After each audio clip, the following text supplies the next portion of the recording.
एक गांव के अंदर समानता का विचार आया था कि हरिजन भाई, चमार भाई, पिछड़ा। भारतीय संविधान को जरूर स्टडी करें, पढ़ें और ये देखें कि अनुसूचित दलितों के लिए क्या लफ्ज इस्तेमाल किया गया है। बसपा प्रमुख बहन मायावती के आज हरियाणा के यमुनानगर जिले के छछरौली अनाज मंडी के मैदान में एक बड़ी जनसभा हुई, जिसमें इंडियन नेशनल लोक दल के प्रधान महासचिव अभय चौटाला को शामिल होना था, लेकिन किसी उनकी हेलीकॉप्टर में तकनीकी गड़बड़ी के कारण वह रैली में नहीं आ सके। उनके स्थान पर उनके पूर्व प्रदेश अध्यक्ष शेर सिंह बडसामी जनसभा को संबोधित कर रहे थे। वह अपनी सरकार के दौरान दलितों के लिए किए गए कार्यों को गिना रहे थे। वह अपनी भाषण में बार बार हरिजन शब्द का प्रयोग कर रहे थे। उस समय बसपा प्रमुख बहन मायावती मंच पर थी। पहले आप यह वीडियो की क्लिप देखिए। बताना चाहता हूं कि चौधरी देवीलाल जी इस देश के अंदर पहले व्यक्ति थे जिन्होंने हरियाणा प्रदेश के अंदर एक कानून बनाया था कि हरियाणा प्रदेश के प्रत्येक गांव के अंदर एक चमार भाई को नंबरदारी मिलनी चाहिए। इससे क्या असर आया था कि प्रत्येक गांव के अंदर समानता का विचार आया था कि हरिजन भाई, चमार भाई, पिछड़ा वर्ग के लोग भी पंचायतों के अंदर शामिल होते थे और इससे 36 वर्ग के लोगों को समानता मिली थी। दोस्तों, इस बात का श्रेय स्वर्गीय चौधरी देवीलाल जी को जाता है। इनेलो के पूर्व प्रदेश अध्यक्ष शेर सिंह बडसामी जब जनसभा को संबोधित कर रहे थे तो वो बार बार अपनी स्पीच में हरिजन शब्द का इस्तेमाल कर रहे थे। बसपा प्रमुख उस समय मंच पर मौजूद थी। बसपा प्रमुख ने अपने भाषण के दौरान उन्हें नसीहत देते हुए कहा कि इनेलो के पूर्व प्रदेश अध्यक्ष को बाबा साहब के बारे में तो अच्छी जानकारी है, लेकिन उन्हें संविधान पढ़ना चाहिए कि बाबा साहब डॉक्टर अंबेडकर ने दलितों के लिए संविधान में कौन से शब्द का प्रयोग किया है। बहन जी के भाषण की वीडियो की यह क्लिप देखिए। मैं इधर SC ST क्यों बोल रही हूँ?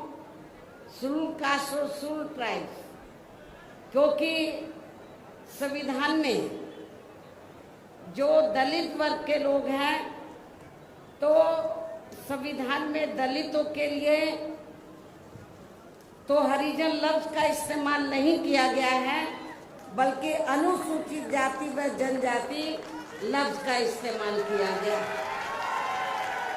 मैं चाहूंगी इन लोगों के जो पूर्व स्टेट अध्यक्ष हैं तो मेरे ख्याल वो भारतीय संविधान को जरूर स्टडी करें, पढ़ें और ये देखें कि अनुसूचित दलितों के लिए क्या लफ्ज इस्तेमाल किया गया है।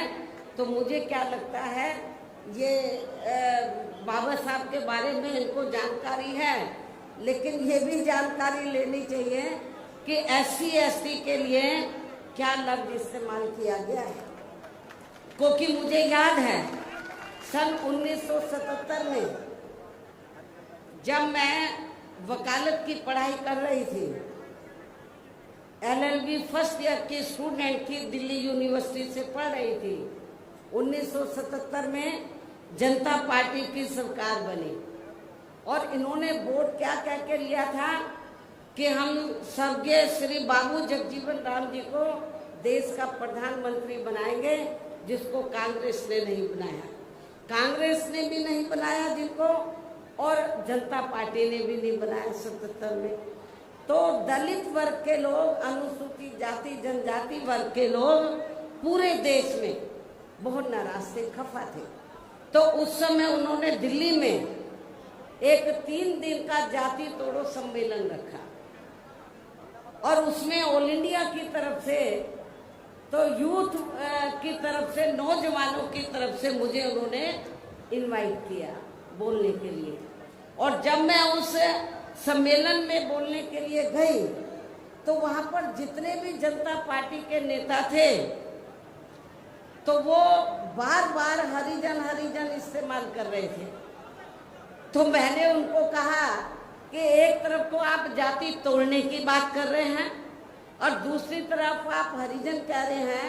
यदि हम इसको पॉजिटिव सेंस में ले तो हम तो हरि का मतलब ईश्वर, हम तो ईश्वर की औलाद होगी, तो बाकी लोग क्या शैतान की औलाद है?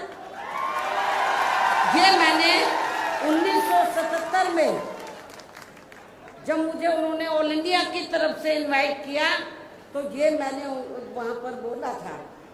तो उधर ही जो जनता पार्टी के जो नेतागण लोग थे उन्होंने माफी मांगी और कहा कि मैंने बोला कि आपको आज सरकार संविधान से चलती है और संविधान के हिसाब से आप लोगों को जो वीकर सेक्शन के लोग हैं तो उनको अनुसूचित जाति, जनजाति और अन्य पिछड़ा वर्ग बोलना चाहिए, तो ये ज्यादा बेहतर होगा।